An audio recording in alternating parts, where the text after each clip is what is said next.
क्यों इनकी पुकार नहीं सुनी जा रही? ये वो युवक हैं, ये वो नौजवान युवा हैं जो प्रदर्शन कर रहे हैं, धरने पर बैठे हैं शांतिपूर्वक। इनकी सिर्फ एक ही मांग है, इनकी मांग है कि इन्हें भी इनका हक दिया जाए। क्यों इन्हें इनका हक नहीं दिया जा रहा? आज जगह जगह पर शहीदी दिवस मनाया गया, श्रद्धांजलि अर्पित की गई, लेकिन अपनी तस्वीरों को जनता के सामने लाया जाता है अपना नाम चमकाने के लिए, सुर्खियों में आने के लिए।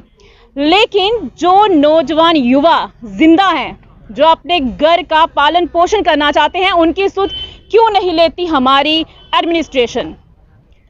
ये बीएसएफ सीआईएसएफ एस्पिरेंट्स हैं जो लगभग 58 डेज से धरने पर बैठे हैं, शांतिपूर्वक ये धरना दे रहे हैं यहाँ पर।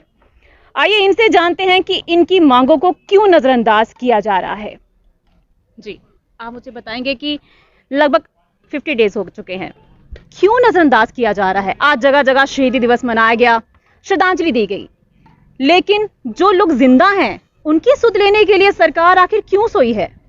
मैम, पहली बात तो ये कि लगभग 2 महीने होने वाले हमारे इस जो प्रोटेस्ट था, जो डिमांड थी, तो कहीं ना कहीं आज जैसे आप सब जानते हैं कि भगत सिंह जी का आज शहीद दिवस है, तो उनकी याद में, उनके बलिदान की याद में आज हम उनका शहीद दिवस मना रहे हैं। क्योंकि हम जब यहाँ पे धरने पे बैठे, हमने हर एक जो भी कभी जैसे शिवरात्रि थी उसे भी सेलिब्रेट किया, उसे भी मनाया, और जैसे आज उनका दिवस है भगत सिंह जी का, उसे भी मना रहे हैं। कहीं ना कहीं दिल में जितने भी बच्चे हैं ना यहाँ पे दुख है, लेकिन उसको शो ऑफ नहीं किया, एक ताकत के साथ खड़े हुए, स्टैंड लिया एक होप के साथ कि हमें आगे बढ़ना है। अगर भगत सिंह जी ने शहीदी दी थी अपने देश के लिए, तो हम भी तो दे सकते हैं, हम भी अपने हक के लिए तो दे सकते हैं, अगर हम किसी के लिए नहीं दें। हम यही बोलना चाहते हैं कि जितनी भी जनता हमें देखती है, लड़के देखते हैं या जितने भी लोग देखते हैं, कहने कि अपने हक के लिए लड़ना सीखो, चाहे तुम्हारी जान ही क्यों ना चली जाए। तो उसी को, लोगों को इंस्पायर करने के लिए आज हम ये जो हमारा प्रोग्राम है इसे बना रहे हैं, शहीद दिवस बना रहे हैं। तो सरकार से काफ़ी ज़्यादा डिसअपॉइंटमेंट है, बिकॉज बात ऐसी है कि काफ़ी देर से हम उनके कार्यालय के बाहर बैठे, ऐसा भी नहीं है कि हम कहीं दूर बैठे कि उन्हें दिखाई नहीं दे रहा है। रोज़ यहाँ पे आते हैं, हमें देखते हैं और अंदर चले जाते हैं, और जब वापस जाते हैं फिर हमें देखते भी नहीं। तो काफ़ी निराशा, डिसअपॉइंटमेंट इस चीज़ पे कि हमें जिस सरकार से आस थी, जिसे हमने वोट देके जिताया था, इनके एमपीज बनाए थे भाजपा सरकार के, लेकिन इन्होंने हमारे लिए कुछ काम नहीं किया। आपकी आवाज़ को संसद में भी उठाया गया था जुगल किशोर जी द्वारा, क्या ऐसे कारण रहे कि वहां पर आवाज उठा तो दी गई, लेकिन आपकी सुध लेने कोई नहीं आया? रविंद्र रैना जी आपके पास आए, आपको बता दें, दर्शकों को ये बता दें कि रविंद्र रैना जी यहाँ पर आए थे इनको आश्वासन दिलाने के लिए, लेकिन फिर ये बोलकर चले गए कि हम फिर आएंगे। आखिर क्या सिर्फ आप लोग आश्वासन देने के लिए बैठे हैं? क्या आपको इसीलिए यहाँ पर लाया गया है कि आप सिर्फ आश्वासन देते रहेंगे, इनको बेवकूफ बनाते रहेंगे? क्यों जनाब, उठिए, नींद से उठिए। सिर्फ जाकर जगह जगह जाकर आप रिबन काटते हैं, कहीं उद्घाटन कर रहे हैं, सिर्फ यही काम है आपका? इनकी सुध लीजिए, जो किसी के बेटे हैं, जो यहाँ बैठे हैं, दिन रात यहाँ पर बैठे हैं।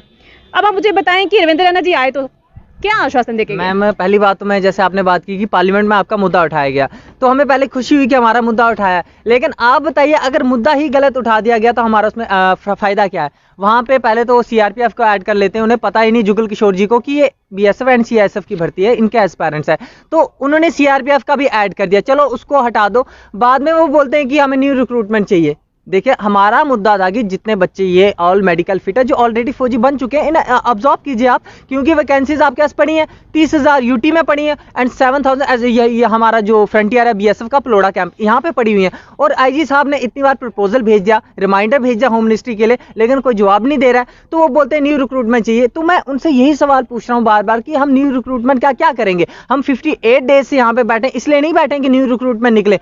चलो, जो बच्चा जिसकी एज है वो वहाँ पे फॉर्म एप्लीकेबल है फिल करने के, लेकिन जो मैक्सिमम यहाँ पे मेजॉरिटी 60 to 70% जो अवर एज बच्चे हो गए, वो कहाँ पे जाएंगे? वो बात करते हैं रूल्स एंड रेगुलेशन की कि अवर एज हो गया, हमारी रिस्पॉन्सिबिलिटी नहीं, तो हम क्या कर सकते हैं? तो मैं उनसे एक ही बात बोलना चाहूँगा, if you think about rules and regulation, तो रूल्स एंड रेगुलेशन तब कहाँ थे जब बच्चों को अवर एज आपने कर दिया। जो भर्ती या रैली 6-7 महीने या 1 साल ज़्यादा से ज़्यादा हो सकती थी, उससे आपने 4 साल लगा दिए। इसमें आप बताइए मैम, कसूर बच्चों का है या गवर्नमेंट का है या बीएसएफ का है? तो मैं उनसे यही सवाल पूछता हूँ, उन्होंने जब हमारा पेपर लिया हमने दिया, उन्होंने रनिंग ली हमने की, उन्होंने मेडिकल लिया हमने किया, चाहे जिस साल भी हो, हर चीज़ क्वालिफाई की, लेकिन लास्ट में उन्होंने हमें डिस्क्वालीफाई कर दिएगा, ऐसा बोल के कि हम अवरेज के लिए कुछ नहीं कर सकते, अवरेज हो गए। तो मैं एक और बात, उन्होंने बोला कि दूसरे जो बच्चे हैं जिनकी एज है उनके लिए भी ये नहीं बोला कि उनको अब्जॉर्ब करेंगे, उनको बोलते हैं कि ये इन्होंने सब कुछ क्वालिफाई किया, इनके लिए हम न्यू रिक्रूटमेंट निकालेंगे। तो आप बताइए जो बच्चा अवरेज हो गया उसने नहीं निकाली है। और एक और चीज बोलते हैं जुगल किशोर जी पार्लियामेंट में कि अगर हम इनको ऑब्जर्व करते हैं तो आगे जो फ्यूचर के लड़के आएंगे